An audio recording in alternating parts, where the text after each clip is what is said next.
The Queensland government is now effectively a minority government, as a long-standing, in fact the longest-serving Labor MP has decided to quit, an MP who represents the suburb to the west of Brisbane. This will now mean that there is going to be by-elections for both a Liberal-held seat on the Currumbin, which is on the Gold Coast, and this one on its way towards Ipswich. Now, Labor holds this seat by the best part of 20%. But I want you to think about this. A government that is unpopular, a by-election that is not needed, means protest vote. Exactly the same as it was when it came to Malcolm Turnbull disappeared to the Harbourside mansion, but in truth was just being bitter in New York. Well, the truth is that people don't like having to vote twice in a year because there is a state election later in the year. So get ready for Pauline Hansen, who has come out and said, we're not just going to run a candidate, but we'll run as hard as possible.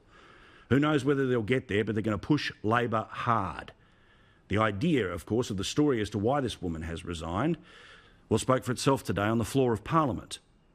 She gave an emotional speech. She then tendered her resignation to the Speaker. But as she was walking off the dais, she tripped and fell. Not a single member of the Labor Party stood to gather her at all. In fact, it took an entire 60 seconds when anyone reached out to give her a hug at the end of her parliamentary career. She's the longest-serving Labor MP. And if she's quit the government, Queensland, you can too. Not just at this by-election, but also later in the year.